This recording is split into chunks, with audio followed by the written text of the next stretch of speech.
Hello everyone, good morning. I am Tauqeer Ahmad. Once again welcome back Times Career. तो आज का जो हमारा टॉपिक है वो है क्रॉस प्रोडक्ट। क्रॉस प्रोडक्ट को ही वेक्टर प्रोडक्ट कहा जाता है। अगर क्रॉस प्रोडक्ट और वेक्टर प्रोडक्ट की हम अगर बात करें तो इससे पहले हम लोग पढ़ रहे थे डॉट प्रोडक्ट। ठीक है, डॉट प्रोडक्ट का परिभाषा हमने दिया था कि जब दो वेक्टर्स का गुणनफल एक स्केलर क्वांटिटी हो यानी अदिश राशि हो तो उसे dot product of two vectors या डॉट प्रोडक्ट ऑफ वेक्टर्स कहा जाता है। आप लोगों ने भी पढ़ा था, उसको लिखा भी था और हम लोग समझे थे, कई न्यूमेरिकल भी किए थे। डॉट प्रोडक्ट को स्केलर प्रोडक्ट भी कहा जाता है क्योंकि वो स्केलर क्वांटिटी देता है। और जो क्रॉस प्रोडक्ट होता है, ठीक है, मैंने गुना करके बताया था, जैसे कि वेक्टर ए डॉट प्रोडक्ट वेक्टर बी, ये जो है इसे डॉट पढ़ा जाता है। और इसके जगह अगर हम ये वाला गुना देंगे तो इसे क्रॉस गुना पढ़ा जाता है। तो डॉट तो हम लोग पढ़ चुके हैं, ये वाला पढ़ चुके हैं, आज हम लोग क्रॉस वाला पढ़ेंगे, ये वाला पढ़ेंगे। ठीक है, बिल्कुल एकदम बहुत ही आसान है, बस देखना है, समझना है, सुनना है और लिखना है, उसके अलावा आपको कुछ नहीं करना है। ठीक है, तो सबसे पहले हम लोग क्रॉस प्रोडक्ट या वेक्टर प्रोडक्ट का परिभाषा देंगे कि जब दो वेक्टर्स का गुणनफल एक वेक्टर क्वांटिटी हो, उसमें क्या बताया था डॉट में, स्केलर क्वांटिटी हो, और इसमें क्या देता है, वेक्टर क्वांटिटी हो, तो उसे क्रॉस प्रोडक्ट या वेक्टर प्रोडक्ट, देखो अभी देख दिए हैं, क्रॉस प्रोडक्ट या vector product of two vectors कहा जाता है। ये उसका एक सिंपल सा परिभाषा है कि जब दो सदिशों का गुणनफल यानी जब दो सदिश गुना होकर जो मान देता है, अगर वो वेक्टर क्वांटिटी देता है, सदिश राशि देता है, तो उस गुणा को क्रॉस प्रोडक्ट कहते हैं। और अदिश राशि देगा तो क्या बोलेंगे, डॉट प्रोडक्ट कहेंगे। ठीक है, स्टेटमेंट नीचे है कि दो वेक्टर्स का क्रॉस प्रोडक्ट दोनों वेक्टर्स के मैग्नीट्यूड एवं उनके बीच के कोण के साइन के गुणनफल के बराबर है। सबसे पहले आप डॉट प्रोडक्ट का स्टेटमेंट याद कीजिए। आप अपना कॉपी में जाइए, पीछे जाइए कॉपी और देखिए क्या लिखा हुआ है। लिखा हुआ है कि दो वेक्टर्स का डॉट प्रोडक्ट दोनों वेक्टर के मैग्नीट्यूड एवं उनके बीच के कोण के कोसाइन के, उनके बीच के कोण के कोसाइन के, यानी साइन की जगह सिर्फ कोसाइन लिखा हुआ है। पूरी स्टेटमेंट सेम है लेकिन थोड़ा सा अंतर है कि साइन के जगह वहां पर क्या लिखा हुआ है, कोसाइन लिखा हुआ है। अगर आपको डॉट प्रोडक्ट है तो क्रॉस प्रोडक्ट का परिभाषा और स्टेटमेंट तो याद करना ही नहीं होगा, बिल्कुल नहीं होगा। खाली कॉस के जगह किसका प्रयोग हो जाएगा, साइन का प्रयोग हो जाएगा। फिर से मैं एक बार बोल रहा हूं, आपके सामने यहां पर लिखा हुआ है कि दो वेक्टर्स का क्रॉस प्रोडक्ट दोनों वेक्टर के मैग्नीट्यूड एवं उनके बीच के कोण के साइन के गुणनफल के क्या होता है, बराबर होता है। अब आइए देखते हैं हम लोग इस स्टेटमेंट के अकॉर्डिंग हम लोग जो है आगे की ओर बढ़ेंगे। ठीक है, और यहां पर हम लोग कहेंगे, चलो सबको ध्यान दो कि वेक्टर ए क्रॉस प्रोडक्ट वेक्टर बी, ठीक है, that is vector A cross product vector B. तो वेक्टर ए पर मैग्नीट्यूड चढ़ जाएगा क्योंकि दोनों वेक्टर के मैग्नीट्यूड बोला है एवं उनके बीच के कोण, हाँ क्या बोला है, दोनों वेक्टर्स के मैग्नीट्यूड बोला है, तो दोनों पर मोड चढ़ जाएगा। एवं उनके बीच के कोण के, तो कोण क्या है भाई, थीटा। पहला वेक्टर कौन है, ए, दूसरा वेक्टर कौन है, बी, और कोण क्या है, थीटा। और साइन, तो साइन के साइन थीटा हो जाएगा। वहां कॉस थीटा हुआ था, यहां पर क्या हो गया, साइन थीटा हो गया। बिल्कुल समझ में आ गया होगा आप लोग को। सेम चीज उसमें भी था लेकिन वहां पर साइन नहीं था, डॉट में साइन नहीं था, डॉट में क्या था, कॉस थीटा था। बस इतनी सी अंतर है और यही फॉर्मूला, ठीक है, अभी देखिए ना, तांडव मचा देगा आगे चलकर। बस ये छोटा छोटा सा फॉर्मूला देख रहे थे आप, कितने सवाल हम लोग न्यूमेरिकल के, 10 न्यूमेरिकल के डॉट प्रोडक्ट से रिलेटेड। ठीक है, यूट्यूब के इतिहास में इतना न्यूमेरिकल कोई नहीं बताते हैं, इतना फॉर्मूला कंसेप्ट को कोई नहीं क्लियर करते हैं। पढ़ाते हैं, शॉर्टली पढ़ाते हैं, फॉर्मूला लिख दिए, एक दो सवाल बना दिए, आगे बढ़ गए। लेकिन बिल्कुल हम लोग डीप एंड डिटेल चल रहे हैं ताकि आप समझे, ठीक है, फिजिक्स को समझे आप, और आपको प्रॉब्लम ना हो फिजिक्स को समझने में। अब है कि यहां पर एक चीज और आएगा क्रॉस प्रोडक्ट में, एक चीज, क्योंकि वो जो दे रहा था वो स्केलर क्वांटिटी दे रहा था, कौन दे रहा था, डॉट प्रोडक्ट। लेकिन जो आपका क्रॉस प्रोडक्ट है या वेक्टर प्रोडक्ट है, वो कैसा क्वांटिटी देता है, वेक्टर क्वांटिटी है। और आपको मालूम है कि वेक्टर क्वांटिटी उसे कहते हैं जिसमें मैग्नीट्यूड तो होता ही है लेकिन डायरेक्शन भी होता है। तो डायरेक्शन के लिए यहां पर यूनिट वेक्टर एन का प्रयोग कर रहे हैं। यूनिट वेक्टर किसका प्रयोग कर रहे हैं, एन। यूनिट वेक्टर, ये जो कैप लगा हुआ है इसी को यूनिट पढ़ा जाता है, यूनिट वेक्टर एन। ठीक है, वैसे यूनिट वेक्टर तो बहुत होता है, आई जे के या किसी पर भी अगर हम कैप लगा देंगे उसे यूनिट वेक्टर पढ़ा जाता है। तो वेक्टर ए क्रॉस प्रोडक्ट वेक्टर बी बराबर, मोड हटेगा तो तीर का निशान भी हट जाएगा, तो ए बी, मोड हटेगा तो तीर का निशान भी हट जाएगा, A B sine theta unit vector M. ठीक है, ये आ गया फॉर्मूला, vector A cross product vector B, A B sine theta unit vector M. अब है कि सर यूनिट वेक्टर क्या है? यूनिट वेक्टर का मान 1 होता है। यूनिट वेक्टर का परिभाषा हमने पढ़ाया था, आपको याद कीजिए कि वैसा वेक्टर जिसका मैग्नीट्यूड केवल 1 होता है उसे यूनिट वेक्टर कहते हैं। तो n का मान जब भी होगा वो 1 होगा, दिक्कत नहीं है। एक्चुअली ये डायरेक्शन बताने का काम करता है। किसका काम करता है? डायरेक्शन बताने का काम करता है। तो यहां पर हम लोग कहेंगे कि वेयर यूनिट वेक्टर n ये जो है डायरेक्शन बतलाने का काम करता है। तो यहां पर हम लोग कहेंगे इसका मतलब किसका? यूनिट वेक्टर n का, क्रॉस प्रोडक्ट का। इसका डायरेक्शन सरफेस के लंबवत मतलब होता है परपेंडिकुलर। इसका डायरेक्शन सरफेस के लंबवत ऊपर की ओर होगा। बस एक लाइन लिखा हुआ है, देखो क्या लिखा हुआ, पढ़िए। इसका डायरेक्शन, तो भाई किसका डायरेक्शन? यूनिट वेक्टर एन का। ठीक है, वेक्टर ए क्रॉस प्रोडक्ट वेक्टर बी का। ये जो मान दिया हुआ है वेक्टर ए क्रॉस प्रोडक्ट वेक्टर बी, जो मान दिया है वो कैसा मान दिया हुआ है? Vector quantity. तो इसका डायरेक्शन सरफेस के लंबवत ऊपर की ओर होगा। सरफेस के लंबवत किधर की ओर होगा? ऊपर की ओर होगा। ठीक है, चलिए अगर यहां तक हो गया है तो अब हम लोग जो है आगे की ओर बढ़ते हैं। यहां तक तो हम लोग समझ गए कि यूनिट वेक्टर एन, ठीक है, इसका डायरेक्शन सरफेस के लंबवत होता है। लेकिन अगर हम इसको ऐसा लिखें, अगेन ध्यान से देखो और समझो, vector B cross product vector A, ठीक है, एक मान लो क्लॉकवाइज में है और ये इसको क्या किया? एंटी क्लॉकवाइज में। तो यहां पर देखो सब कुछ सेम हो जाएगा। वेक्टर बी का होल मोड वेक्टर ए का whole mod into sine theta. देखो इसी के अकॉर्डिंग मान बैठ रहा है, इसी के अकॉर्डिंग मान बैठ रहा है। लेकिन यहाँ यूनिट वेक्टर जो है इसका, वो यूनिट वेक्टर एन डैश हो जाएगा, यूनिट वेक्टर एन डैश हो जाएगा, ए वाला हो जाएगा। यहाँ एन आया और यहाँ पर क्या आया? एन डैश आया। ठीक है, चलो यहां तक दिक्कत होना नहीं चाहिए। अब हम लोग जो है इसको vector B cross product vector A, और मोड हटेगा तो तीर का निशान भी हट जाएगा, तो B A sine theta unit vector N dash, vector B cross product vector A, और इसको लिखेंगे A B sine theta unit vector N dash. देखो दोनों सेम ही है, लेकिन थोड़ा सा अंतर क्या आ गया? इन दोनों फॉर्मूला को अगर हम गौर से देखें, आप लोग देखिए इसको पहले, ठीक है, हड़बड़ा नहीं है, हम लोग धीरे धीरे स्टेप बाय स्टेप सीखते हुए आगे बढ़ेंगे। तो इन दोनों फॉर्मूला में क्या अंतर है? तो आप कहेंगे कि सर यहां भी ये भी साइन थीटा है, यहां भी ये भी साइन थीटा है। बिल्कुल सही है, ठीक है, लेकिन यहाँ यूनिट वेक्टर एन है और यहाँ यूनिट वेक्टर एन डैश है। इसका मतलब है कि इसका जो डायरेक्शन है वो सरफेस के लंबवत किधर की ओर होगा? ऊपर की ओर। और इसका जो डायरेक्शन होगा वो सरफेस के लंबवत किधर की ओर होगा? नीचे की ओर होगा। सरफेस के लंबवत क्या होगा? नीचे की ओर। आइए मैं एक एग्जांपल ले रहा हूं। जैसे मान लीजिए मेरे पास एक पेन है, ठीक है, तो अगर इसको हम एंटी क्लॉकवाइज में घुमाते हैं तो एंटी क्लॉकवाइज में क्या हो गया? ये जो ढक्कन है वो ऊपर आ गया, पेन का जो ढक्कन है वो ऊपर आ गया। अब है कि इसको हम क्लॉकवाइज यानी घड़ी की दिशा में घुमाते हैं, तो घड़ी की दिशा में इसको अगर हम घुमाएंगे तो ये कहां आ गया? नीचे आ गया। अब देख पा रहे हैं, ठीक है, ध्यान से देखो, देखो ये एंटी क्लॉकवाइज है, ठीक है, घड़ी का विपरीत दिशा है, हाथ जो हम घुमा रहे हैं वो एंटी क्लॉकवाइज। तो एंटी क्लॉकवाइज में हम घुमाएं तो ये कहां आ गया? ऊपर आ गया, ठीक है, और क्लॉकवाइज में घुमाएं तो वो कहां आ गया? नीचे आ गया। ठीक है, आई होप ये समझ लिए होंगे आप लोग। इस पर और हम लोग डिस्कशन करेंगे अभी क्लॉकवाइज एंटी क्लॉकवाइज पर। तो यहां जो एन है तो यहां पर हम लोग कहेंगे, एक लाइन और लिख देता हूं मैं, यूनिट वेक्टर एन डैश। देखो यहां पर जैसे यहां पर लिखे है ना यूनिट वेक्टर एन, इसका डायरेक्शन सरफेस के लंबवत ऊपर की ओर होगा, तो जस्ट ऊपर की जगह क्या होगा? नीचे होगा। तो यहां पर हम लोग लिखेंगे इसका डायरेक्शन सरफेस के लंबवत नीचे की ओर होगा। इसका डायरेक्शन सरफेस के लंबवत किधर की ओर होगा? नीचे की ओर होगा।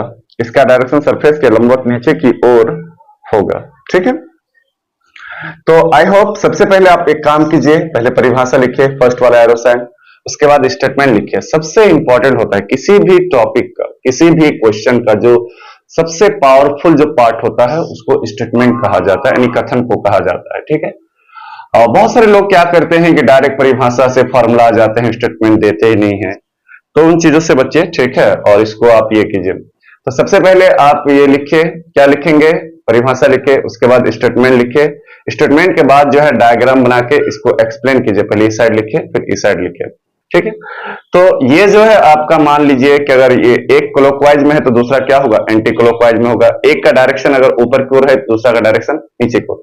अब यहां पर एक चीज और हम डिस्कशन करेंगे, ये वाला पार्ट जो है वेक्टर ए क्रॉस प्रोडक्ट वेक्टर बी और vector B cross product vector a, ये वाला जो पार्ट देख रहे हैं दोनों का, ये आपस में बराबर नहीं है। मैग्नीट्यूड तो बराबर है लेकिन डायरेक्शन एक दूसरे का क्या है, ऑपोजिट है।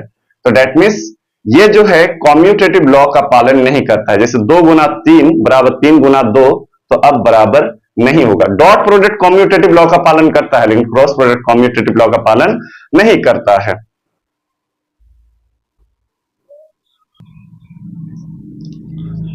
अब हम लोग जो है क्रॉस प्रोडक्ट से रिलेटेड कुछ इंपॉर्टेंट पॉइंट्स को देखेंगे। तो पहला हम यहां पर डबल स्टार, चलो ट्रिपल स्टार मार दो, ट्रिपल स्टार। यहां पर हम लोग कहेंगे वी नो डैट, हम लोग जानते हैं। तो भाई क्या जानते हैं, वेक्टर ए क्रॉस प्रोडक्ट वेक्टर बी बराबर क्या होता है, A B sine theta unit vector N होता है। ध्यान से देखो, ठीक है, सब इंपॉर्टेंट पॉइंट बता रहे हैं जो बार बार यूज होगा। अब हम लोग क्या करेंगे, वेक्टर ए क्रॉस प्रोडक्ट वेक्टर बी दोनों तरफ हॉल मोड चढ़ाएंगे। तो A B sine theta unit vector N, यहां भी हॉल मोड चढ़ जाएगा। ठीक है, अब वेक्टर ए क्रॉस प्रोडक्ट वेक्टर बी बराबर ए बी साइन थीटा, ये तो ऑलरेडी मैग्नीट्यूड है तो ये तो घर से निकल जाएगा, लेकिन यूनिट वेक्टर, ठीक है, एन पर यूनिट वेक्टर लगा हुआ है, यहां पर मोड रह जाएगा। देखो ए बी साइन थीटा जो मोड के अंदर था तो वो क्या हो गया, बाहर हो गया। देखो इस लाइन को मोड पढ़ा जाता है, इसका पूरा नाम होता है मॉडुलस। लेकिन अगर इसके अंदर कोई चीज चला गया, जैसे ए चला गया, तो फिर जो है इसके कोई चीज अगर बाहर चीज आ जाए, जैसे ए बी, तो ए पैरेलल बी, तब इसको पैरेलल पढ़ा जाता है। क्या पढ़ा जाता है, पैरेलल। लेकिन अगर मोड के अंदर कोई चीज चला जाए तो उसको मोड, अगर इस पैरेलल लाइन के अंदर कोई चीज चला जाए तो उसे मोड पढ़ा जाता है। ठीक है, याद रखिएगा। तो ये A B sine theta unit vector N का हॉल मोड, तो ए बी साइन थीटा तो ऑलरेडी मैग्नीट्यूड है एंड उसमें कोई वेक्टर क्वांटिटी, उसमें तो तीर का निशान है ही नहीं, तो वो बाहर चला गया। मोड किस में रह गया, यूनिट वेक्टर पर। ठीक है, अब यहां पर हम लोग कहेंगे कि वेक्टर ए क्रॉस प्रोडक्ट वेक्टर बी का हॉल मोड बराबर ए बी साइन थीटा, और यूनिट वेक्टर का जो मान होता है वो 1 होता है। यानी किसी भी यूनिट वेक्टर पर जब आप मोड चढ़ाते हैं तो उसका मान कितना होता है, 1 होता है। ठीक है, आपको बताया गया था कि किसी भी यूनिट वेक्टर पर मोड चढ़ाने पर उसका मान हमेशा कितना होता है, 1 होता है। ठीक है, यहां पर हमने साइड में लिख दिया है।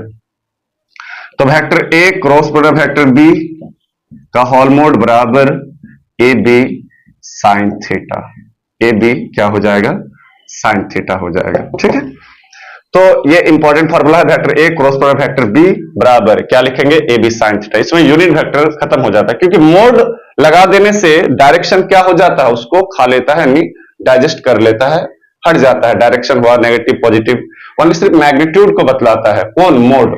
तो वेक्टर ए क्रॉस प्रोडक्ट वेक्टर बी का हॉल मोड बराबर A B sine theta. I hope कि यहां तक आप समझ गए होंगे, कहीं कोई दिक्कत नहीं है।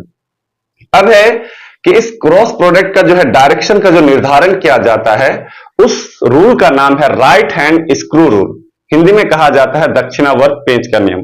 अच्छा, आप लोग बहुत सारा देखे होंगे कि रोड में जो है ना जग लगाकर ट्रक, ट्रैक्टर या फिर बस को या बहुत सारा वाहन को आप देखे होंगे कि उसको खड़ा कर दिया जाता है जग के माध्यम से। ठीक है, तो वो जो काम करता है ना वो इसी रूल का काम करता है, कौन सा, क्रॉस प्रोडक्ट का। ठीक है, तो यहां पर हम लिखे हैं अगला, इसके बाद अगला ट्रिपल स्टार आप यहां दे दो। ठीक है, अगर आपको दिखाई दे रहा होगा कि क्रॉस प्रोडक्ट में डायरेक्शन का निर्धारण राइट हैंड स्क्रू रूल, दक्षिणावर्त पेंच का नियम द्वारा किया जाता है। ठीक है, इसको मतलब इसके बाद जो है आप इसको लिखो, क्रॉस प्रोडक्ट में डायरेक्शन का निर्धारण राइट हैंड स्क्रू रूल दक्षिणावर्त पेंच का नियम द्वारा किया जाता है। अब है कि एक ट्रिपल स्टार और है, उसके बाद हम लोग कुछ सवाल पर आएंगे, उसके बाद फिर प्रॉपर्टीज में आएंगे। ठीक है, देखो पहले सबसे पहले इसको लिखना है, इस प्रॉपर्टी ट्रिपल स्टार को, उसके बाद इसको लिखना है। यहां पर आपके सामने है, आप देख सकते हैं कि क्रॉस प्रोडक्ट में डायरेक्शन का निर्धारण राइट हैंड स्क्वायर रूल दक्षिणावर्त पेज का नियम द्वारा किया जाता है। ठीक है, चलिए अब हम लोग नेक्स्ट ट्रिपल स्टार में जाएंगे। याद रखना, ठीक है, मैं पहले समझा देता हूं, उसके बाद मैं आपको बोल रहा हूं। मेरे पास एक पेन है, तो क्रॉस प्रोडक्ट का जो दिशा का निर्धारण किया जाता है उस नियम का क्या नाम है? Right hand square rule. Hindi में क्या बोलते हैं? दक्षिणावर्त पेंच का नियम। देखो ये सब ऑब्जेक्टिव है, पूछता है कभी कभी। ठीक है, अगर हम एंटी क्लॉकवाइज में क्रॉस प्रोडक्शन अगर एंटी क्लॉकवाइज में हो, एंटी क्लॉकवाइज में हो, तो जो डायरेक्शन होता है क्रॉस प्रोडक्ट का वो सरफेस के लंबवत ऊपर की ओर होता है, सरफेस के लंबवत ऊपर की ओर होता है। लेकिन अगर इसका डायरेक्शन, वेक्टर्स का डायरेक्शन, ये अगर ये क्लॉकवाइज में हो, अगर इसमें हो, क्लॉकवाइज में हो, तो जो क्रॉस प्रोडक्ट का डायरेक्शन होता है, जो वेक्टर क्वांटिटी का डायरेक्शन होता है, वो सरफेस के लंबवत क्या होता है? नीचे की ओर। तो इस ट्रिपल स्टार में आप लोग लिख लो, इस ट्रिपल स्टार में लिख लो, क्या लिखोगे मैं बोल रहा हूं, ठीक है, ध्यान से सुनिए, लिख लीजिए। जब वेक्टर्स, हाँ ट्रिपल स्टार में, ठीक है, ध्यान से सुनिए, याद हो जाएगा। जब वेक्टर्स एंटी क्लॉकवाइज में हो तो क्रॉस प्रोडक्ट का डायरेक्शन सरफेस के लंबवत ऊपर की ओर होता है। एंटी क्लॉकवाइज में, ये कौन सा डायरेक्शन? एंटी क्लॉकवाइज में हो तो इसका जो डायरेक्शन है वो सरफेस के लंबवत ऊपर की ओर होता है।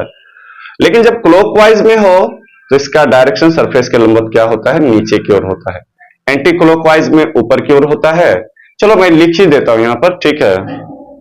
क्रॉस प्रोडक्ट का डायरेक्शन यहां पर हम लोग कहेंगे anti clockwise, sorry student, anti clockwise में सरफेस के लंबवत ऊपर की ओर, जो डायरेक्शन होता है वो किधर की ओर होता है? सरफेस के लंबवत ऊपर की ओर, याद रखना, ठीक है। और क्लॉकवाइज में, क्लॉकवाइज में जो डायरेक्शन होता है वो नीचे की ओर होता है, सरफेस के लंबवत नीचे की ओर। क्या होता है? डायरेक्शन, दिशा जो होता है वो नीचे की ओर होता है, ठीक, याद रखना। एंटी क्लॉकवाइज में, ठीक है, जो वेक्टर क्वांटिटी का जो डायरेक्शन होता है जब क्रॉस प्रोडक्ट का पालन करता है तो एंटी क्लॉकवाइज में क्या होता है? ऊपर की ओर, और क्लॉकवाइज में क्या होता है? नीचे की ओर। देखो एक्सपेरिमेंट करके बता रहा हूं, ठीक है। तो इस पॉइंट को अगर आप लिख लिए हैं तो आइए हम लोग यहां से एक दो सवाल करते हैं, फिर आगे की ओर बढ़ते हैं। आइए एक दो सवाल देखते हैं। यहां से पहला सवाल, क्वेश्चन नंबर 1 कह रहा है कि prove that vector A cross product vector B का whole mod square plus vector ए डॉट प्रोडक्ट वेक्टर बी का स्क्वायर बराबर ए स्क्वायर बी स्क्वायर या ए बी स्क्वायर, या फिर ऐसा कर देते हैं ए स्क्वायर बी स्क्वायर, ठीक है। मान लो ये प्रूव करने के लिए कहता है prove that vector A cross product vector B का होल मोड स्क्वायर और वेक्टर ए डॉट प्रोडक्ट वेक्टर बी का होल स्क्वायर बराबर ए स्क्वायर बी स्क्वायर। तो सबसे पहले हम लोग को सॉल्यूशन करने के लिए एलएचएस लेना है, एलएचएस, ठीक है। एलएचएस पार्ट क्या है? वेक्टर ए क्रॉस प्रोडक्ट वेक्टर बी का whole mod square plus vector ए डॉट प्रोडक्ट वेक्टर बी का होल स्क्वायर। चलिए आप लोगों को दिखाई दे रहा होगा, स्पष्ट दिखाई दे रहा होगा। ये जो है एलएचएस है और ये क्या है? आरएचएस है। लेफ्ट हैंड साइड है और ये राइट हैंड साइड है। तो लेफ्ट हैंड साइड हम लोग लिए हैं, एलएचएस लिए हैं, ठीक है। अब हम लोग को आरएचएस को दिखाना है। तो आपको मालूम है वेक्टर ए क्रॉस प्रोडक्ट वेक्टर बी का मान क्या होता है? ए बी साइन थीटा का होल स्क्वायर, जस्ट अभी हम लोग पढ़े क्रॉस प्रोडक्ट। और डॉट प्रोडक्ट क्या देता है? ए बी कॉस थीटा का होल स्क्वायर।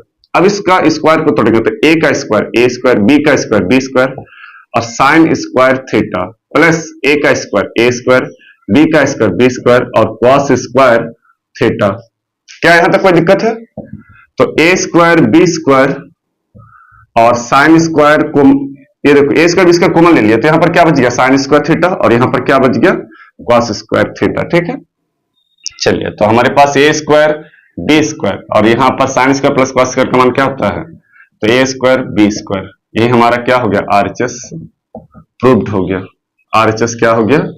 प्रूव्ड हो गया, ठीक है। चलिए आई होप कि सवाल में कहीं कोई दिक्कत नहीं है, 100% आप लोग समझ लिए होंगे। आइए और एक सवाल देखते हैं हम लोग। एक सवाल यहां पर मैं लिख देता हूं आप लोग को, क्वेश्चन नंबर 2। प्रूव दैट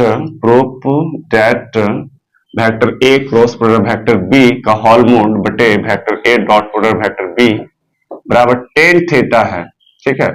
इसको कह रहा है कि इतना बराबर इतना टेन थीटा दिखाओ।